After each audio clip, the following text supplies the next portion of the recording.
Welcome to our educational talks for Cardiac Rehabilitation, Swansea Bay University Health Board. The topic that we are going to cover today is understanding coronary artery disease. During this presentation, we will look at what coronary artery disease is, we will talk about angina and a heart attack, and we will look at the signs and symptoms that these can cause. Disclaimer. This presentation should be used for general information purposes only. It is not a substitute for specific medical advice from a GP, specialist, or other healthcare professionals and should not be used as such. For individual cardiac rehabilitation advice, please consult your local cardiac rehabilitation team. If you are experiencing any changes in your symptoms, please seek advice from either a GP or specialist. In the event of severe chest pain or breathing difficulties, please dial 999. Coronary artery disease is also known as ischemic heart disease, and you may also hear it referred to as coronary heart disease. This is when the coronary arteries delivering the oxygenated blood to the heart muscle becomes narrowed. What causes this narrowing is a fatty cholesterol-based substance called atheroma. This can also be called plaque buildup or fatty deposits. This can build up inside the artery walls, which causes the arteries to stiffen and narrow, reducing the blood flow to the heart muscles. In this diagram, image A shows a healthy artery, showing no signs of atheroma. Image B shows the start of atheroma lining the artery wall. Image C, the atheroma is increasing and will start to interfere with the blood flow. Image D is showing a near complete blockage by the atheroma. The heart has to work harder to deliver blood through image D than it does through image A. We will be talking about what can cause coronary artery disease to develop in our risk factor talk, which you can also find on our Trust website under Cardiac Rehabilitation and on YouTube. Angina is chest pain or discomfort caused by a reduced blood flow within the coronary arteries to the heart muscle. Angina symptoms are often brought on by physical activity, an emotional upset, cold weather, or after a meal. When the heart muscle requires more blood, a normal coronary artery can stretch wider to allow the heart more blood. With diseased coronary arteries, they are unable to stretch as well and are therefore unable to supply the amount of blood that the heart muscle requires. This can cause the heart muscle to cramp, which may feel like a pain or discomfort of angina. For some people with angina, they may be able to predict when angina is likely to happen. For example, walking up an incline too quickly or lifting heavy items. Signs and symptoms of angina. There are different descriptions of what angina can present as. For example, it can be described as a pain, a discomfort, an ache, a tightness, which can feel like a belt is being tightened around your chest, a heaviness, like someone is sat on your chest, and it can mimic indigestion type pain. Chest discomfort can be central and can present either on the left or right side of the chest. It can radiate into your back, upper area of the stomach, to one or both arms, and into the neck and jaw. It can also be associated with shortness of breath and feeling sweaty. Stable and unstable angina. Stable angina is classed as being well controlled with medication.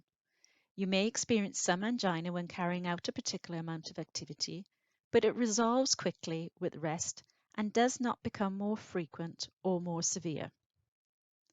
Unstable angina is when angina symptoms become worse and you are experiencing more frequent episodes of angina with less exertion. You may experience angina when resting or have new onset of severe angina. You may even feel that your GTN spray, which is the medication prescribed for you to use if you experience an angina episode, is becoming less effective. It is very important that you contact your doctor if your angina becomes more frequent or severe, or if you get angina while resting. A heart attack, or the medical name myocardial infarction, abbreviated to MI, is when the supply of blood to the heart muscle is suddenly blocked, usually by a blood clot.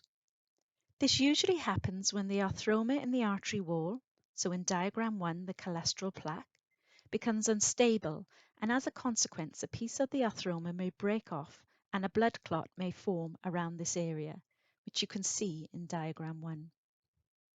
The blood clot blocks the artery and starves the heart muscle of blood and oxygen. This in turn can lead to damage to some of the heart muscle. In this diagram to the right of number 2, you can see the area of the coronary artery that the blood clot has occurred. And below this blockage is the area of the heart muscle that is not getting the blood which the muscle cells require to survive. It is very important that you seek urgent attention, as the quicker you are treated, the less muscle damage may occur. For some people who have had a lot of heart muscle damage following their heart attack, they will need extra medication than those who haven't had as much damage. This is to help support the pumping action of the heart muscle. You may also be referred to your local heart function team, who are a group of specialized doctors and nurses that will monitor any symptoms and medications that you will have been commenced on. The amount of damage to the heart muscle is confirmed by having an echocardiogram, abbreviated to echo. This is an ultrasound scan which takes pictures of the heart to provide information about the heart structure, its valves, and its pumping action. Your doctor should inform you of the results following your scan. For some people, they may have to come back to hospital to have this done following discharge. Signs and symptoms of a heart attack. The symptoms of a heart attack can range from mild to severe. You may have experienced all or just one of the following symptoms. Chest discomfort can be described as a tight band, like a belt being pulled tight around your chest. A squeezing sensation, crushing or pressure, like something sitting on your chest. Or a burning sensation, meaning it can mimic indigestion type pain.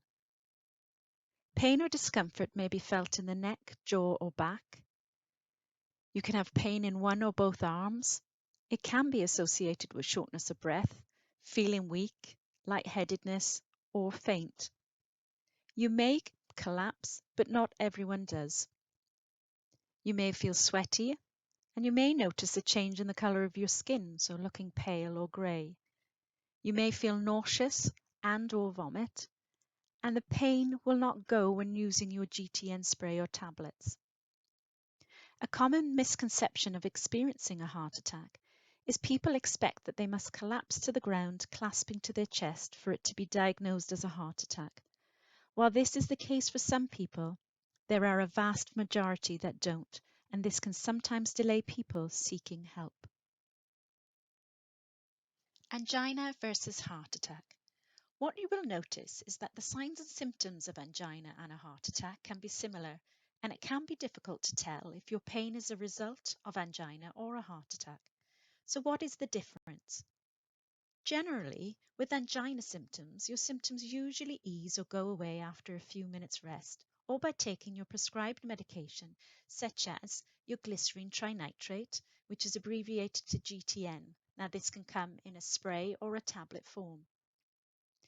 With a heart attack, your symptoms are less likely to ease or go away with rest or medication.